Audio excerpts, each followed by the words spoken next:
Dios, por medio de los salmos, nos ofrece una invitación a experimentar la adoración y la alabanza de maneras que tocan el corazón y nutren el alma. Cada verso es una obra maestra que nos lleva a reflexionar sobre su grandeza, la fragilidad humana y la esperanza que encontramos en la comunión con nuestro Creador. Acompáñenos en este viaje de crecimiento espiritual, donde los pastores Domingo Guzmán y Neilín Solís nos guiarán a través de las páginas de los salmos, desentrañando sus significados y revelando cómo estas antiguas palabras siguen siendo relevantes en nuestra vida cotidiana. Bienvenidos a Enfoque Bíblico.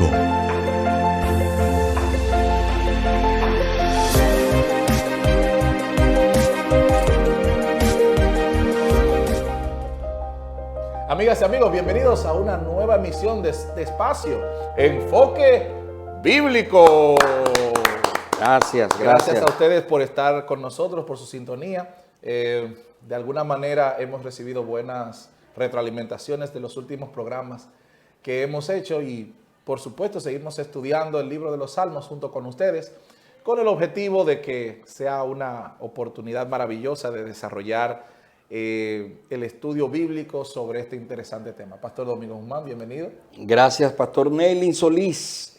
Si la gente se imaginara el programa que nosotros hacemos aparte de este programa. Señores, el detrás de cámara es mejor. Yo voy a ver si convenzo a Domingo de que tengamos No. ¿Cómo es que dicen? Usted no está preparado para... No está preparado para esta conversación. Señores, vamos a orar para dar inicio a nuestro programa en el día de hoy. Oremos. Padre, gracias te damos por la oportunidad hermosa que nos das de poder estudiar tu palabra y de poder analizar, Señor, con detenimiento y con la ayuda del Espíritu Santo cada uno de estos conceptos tan importantes que tú has revelado, Señor, para bendición de nuestra vida espiritual. Permítenos seguir creciendo en el conocimiento tuyo. En el nombre de Jesús lo pedimos. Amén. Bueno, aquí estamos, Me levantaré. A mí me encantó ese título, pastor. Me levantaré. ¿Por qué? Suena como a una canción así de esa poderosa que hay. Me levantaré.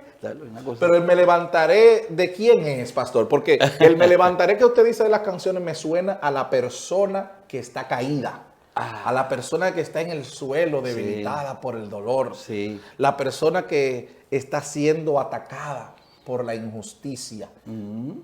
Ese es el me levantaré. No, espérate. Es que eso es lo que me gusta de este tipo de expresiones que son tan genéricas, podríamos decir, versátiles, que tú te puedes imaginar muchas cosas. Por ejemplo, lo que usted planteó ahí, el individuo que está en el suelo, que tiene el deseo de echar hacia adelante, me levantaré. Esa es una expresión que pudiéramos hacer, pero me levantaré no es de eso. Este es un me levantaré que si nosotros lo entendiéramos en su dimensión, cuando lo vemos ahí, debiéramos estar conscientes de que el Señor en algún momento el Señor se va a presentar para resolver todos los problemas que hay en todo el universo. Entonces, y ese levantar es Dios que está diciendo, yo me voy a levantar, me levantaré. Entonces la semana pasada que tenía la pregunta incisiva del corazón humano, de dónde está Dios en medio del sufrimiento, tiene su respuesta en esta semana. En esta semana. En la semana pasada era la pregunta, aquí está la respuesta. Y precisamente en nuestro texto de reflexión de esta semana, por la opresión del débil y por el gemido de los menesterosos, ahora me levantaré, dice el Señor, y salvaré al que suspira. Salmos 12, versículo 5. Tremendo, pastor. Miren, nosotros no somos especiales en el sentido de la experiencia de vivir en una época en la que el mal exista. Nosotros, porque tú sabes que yo no sé por qué todo el mundo siempre dice que los tiempos pasados eran mejores que los de ahora, pero eso lo dice todo el mundo. Sin embargo, estamos conscientes de que nuestra época no es la única en la que ha rugido la injusticia, el mal, la opresión. Esos elementos siempre han existido. El mal, la injusticia, la opresión, la falta de amor. De paso, el mismo texto bíblico nos habla que por haberse multiplicado la maldad, el amor de muchos se habría de enfriar. Sin embargo, lo que nosotros vamos a ver en el estudio de esta semana es que Dios no está allí como una figura decorativa, como algunos piensan en relación a esto. Están ocurriendo cosas en derredor nuestro negativas cada día y a veces llegamos a desesperarnos y a clamar. Y es ahí la perspectiva que vamos a estar mirando salmística durante el estudio de hoy, de cómo los escritores de los salmos expresaron, podríamos decir así, el pensamiento de Dios en relación a esto. Yo puedo dar un ejemplo, pastor, muy práctico y muy reciente que me pasó. Estando haciendo una de mis visitas, un hermano me cuenta, pastor, yo en un momento estaba en los Estados Unidos para pasar 20 días y mantener mi visa activa. Me dice, al principio de los 20 días, como el quinto o sexto día, se muere una hermana mía que está aquí en Santo Domingo y no puedo ir a su funeral. Cuando faltan 4 días para yo regresar, me llaman y no respondo la llamada. Y cuando vengo al país es que murió otra hermana. Pero teniendo aproximadamente 22 días aquí en el país, se muere una que está en Estados Unidos, en Nueva Jersey. Ay, y me pregunta, pastor, porque el punto es que me hace la pregunta a mí. Pastor, ¿qué usted opina de eso? Y me ve como que estoy tardando en responderle. Porque déjenme decirles, hermanos, que los pastores no necesariamente tienen todas las respuestas, pero a veces uno trata de crear una idea que tenga un soporte bíblico para tratar de consolar y fortalecer a un corazón que tiene preguntas ante Dios. Y me dice, pastor, pero ¿y qué fue? Que lo veo como divagando. Y le digo, no, hermano, mire que el reloj de Dios y el reloj de los seres humanos es tan difícil ponerlo en hora. Sincronizarlo. Sincronizarlo, gracias. Sí. Porque es que la forma en que Dios trabaja, el tiempo en el que Dios trabaja, nuestro tiempo, yo le decía al hermano, es cíclico en el sentido de ahora son las 12 del día y ahorita son las 12 de la noche. El reloj da vueltas. Sí. Pero Dios cuando llega, Dios no hay antes ni después. Venido el cumplimiento del tiempo, ¿qué? Dios envía a su hijo. No es necesario volver a traer a su hijo. No. Porque el problema que resolvió eso ya no vuelve a existir. No vuelve más. Ahora viene la redención, pastor. Cuando llega el momento de la redención, se cierra la gracia, no hay más gracia.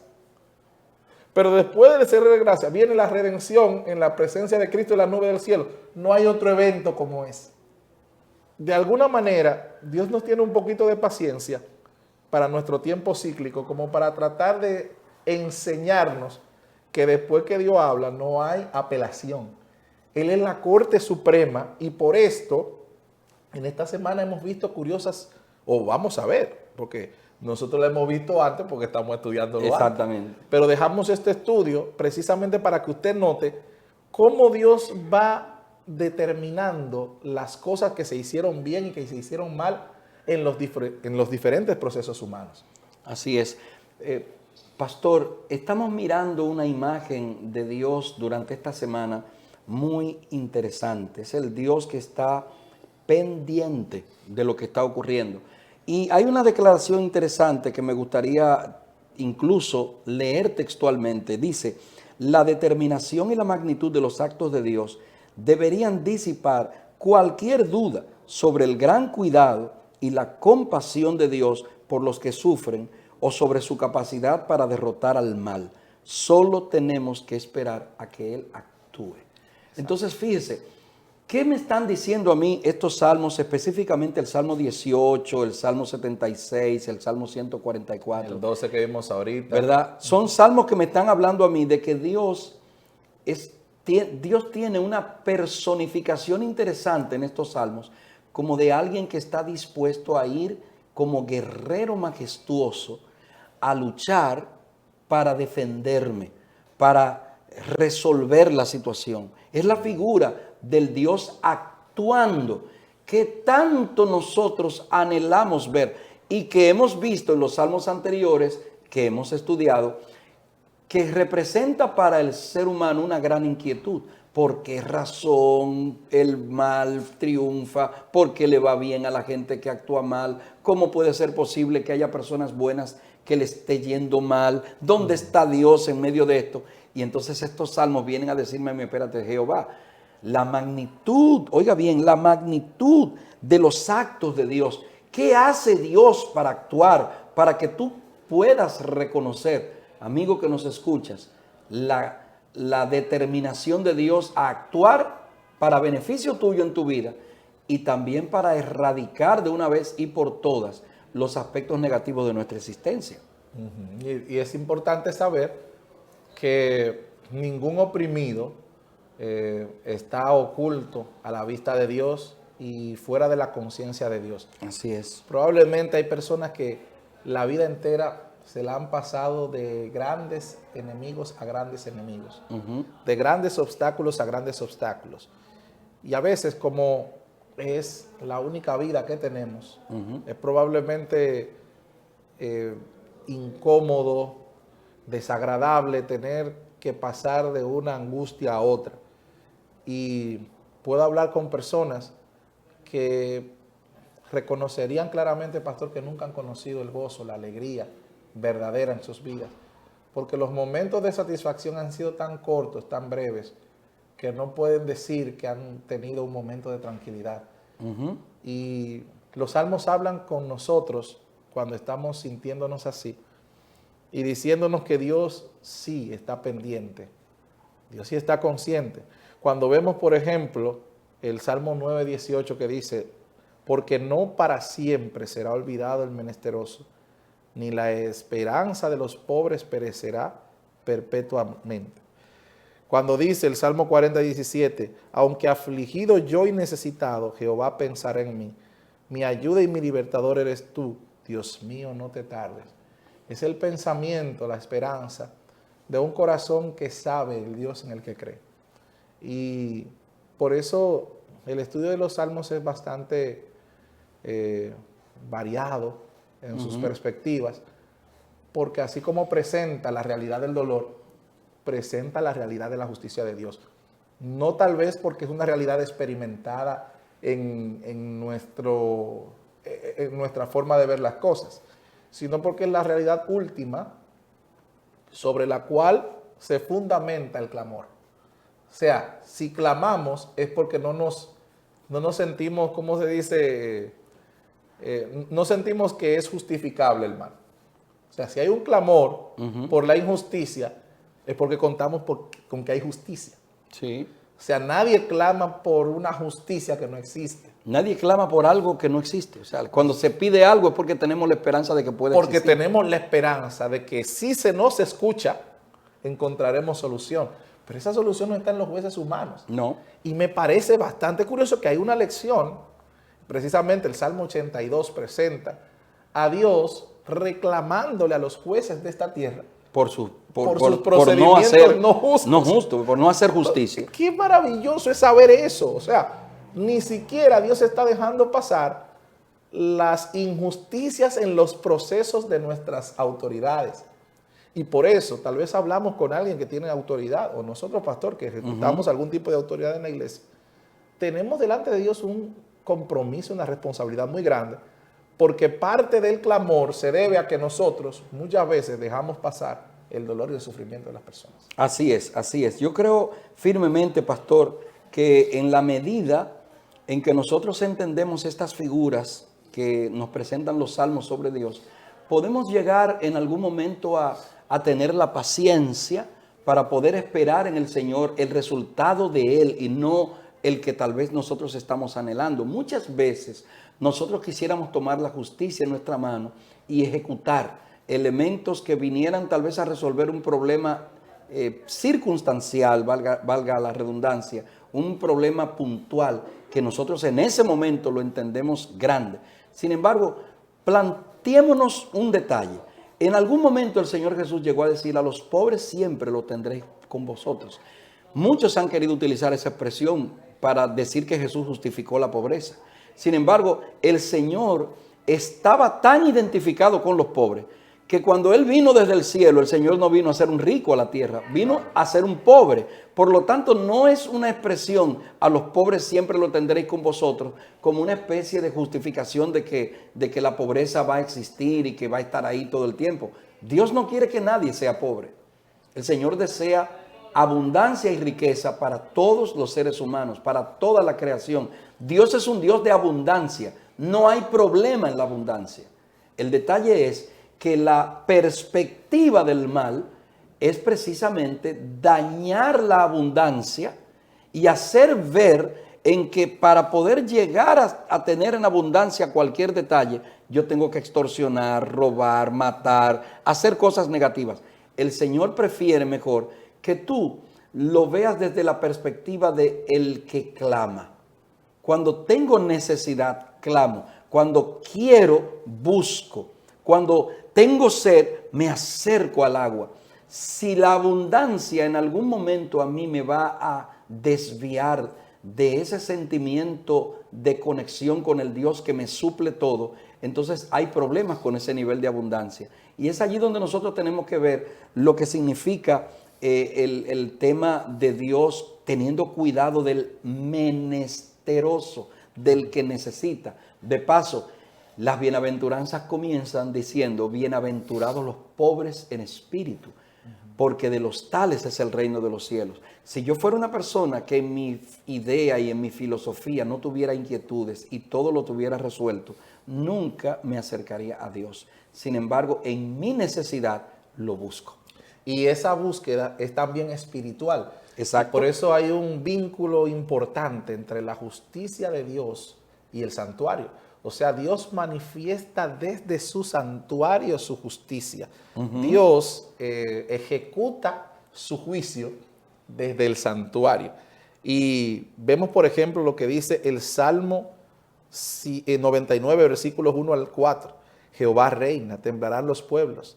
Él está sentado sobre los querubines, se conmoverá la tierra.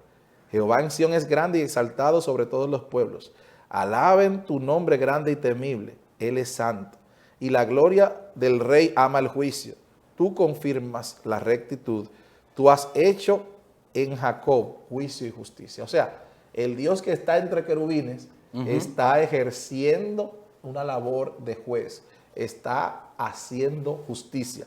Y lo maravilloso de esto, pastor, es que nuestra relación espiritual con Dios y esa actitud de un pobre en espíritu, de un necesitado espiritual, es la que nos va a llevar a experimentar la justicia divina. Así es. Si yo siento, pastor, que yo tengo toda la autoridad en mi círculo y simplemente me manejo como que soy Dios en esta tierra, en un momento llegará el juicio, porque el que está sentado entre los querubines es Dios. La Corte Suprema e inapelable es la Corte Divina y es desde el santuario que se opera ese juicio y esa justicia. Mira, cuando vemos la figura del santuario reflejada en los salmos, en muchos salmos, hay muchos salmos que hablan del santuario y que lo presentan desde diferentes perspectivas, pero en particular hoy que estamos mirando el juicio del Señor y el santuario, vemos que como en este aspecto, ¿cómo podríamos llamar al santuario? En este aspecto, vamos a usar esa expresión, en este aspecto de la revelación de Dios y de su amor hacia nosotros que el santuario nos presenta, lo que estamos nosotros mirando es, en primer plano, a un Dios que planifica el bien. Dios planifica el bien. No me gusta ver la imagen de algunos que quieren presentar las consecuencias del mal sobre la base de Dios, como que Dios se va a sentar allí porque Dios quiere exterminar a los impíos. Dios no quiere exterminar a los impíos. Dios no quiere eso. Dios quiere salvar al pecador. Esa es la misión que Dios tiene. Ahora bien, el detalle es que en el trabajo de salvar al pecador, en ese trabajo de salvar al pecador, habrá pecadores que no quieren que lo salven. Y ese es el detalle. Dios va a respetar ese nivel de libertad. Y entonces, a través del santuario, el Señor presenta su plan. El santuario es como el mapa en el cual Dios conceptualmente nos presenta lo que Él va a hacer para eliminar el mal. Y al final de la jornada, entonces tenemos a un Dios que está dispuesto a perdonar el pecado, pero a condenar el pecado. Dios perdona el pecado en el individuo, pero Dios va a eliminar el pecado de una vez por todas. En la lectura devocional que tuve hoy personalmente, estaba esa figura precisamente. Una cosa impresionante. cómo Dios trabaja no en el síntoma. Dios no es un Dios de resolver el problema de las sábanas. La fiebre no la tienen las sábanas. El problema del pecado no está en el individuo, en el que sufre las consecuencias. El problema del pecado es un tema más profundo. Entonces yo no hago nada, y uso mucho esta expresión, yo no hago nada con ponerte una curita en un machetazo. Dios no pone curitas en machetazos. Dios va a resolver el problema desde la raíz. Dios ni siquiera va solamente a suturar la herida. Dios va a eliminar el machete. Bien, muchas cosas que conversar y todo lo demás que nos falte, especialmente esa interesante lección de Rama sobre ellos tu ira, que nosotros duramos todo el previo hablando de eso y por eso no hablamos aquí en el programa. Sí. Pero esperamos que ustedes comenten sobre todas las cosas que les interesa, que les llamaron la atención o que realmente les parecen importantes de esta lección. Y cualquier comentario o información o consulta sobre el tema que hemos estado hablando y los demás de esta temporada, pueden escribirnos a nuestras redes sociales. Solicito Sofía en Instagram. Pastor Guzmán en Instagram también. Y ahí estamos. Nuestros correos electrónicos que vamos a dejar en pantalla, neilin.solis@gmail.com y pastordomingo.gmail.com. Hasta aquí va a ser este episodio y esperamos vernos muy pronto en otra entrega más de Enfoque Bíblico. Gracias por estar con nosotros.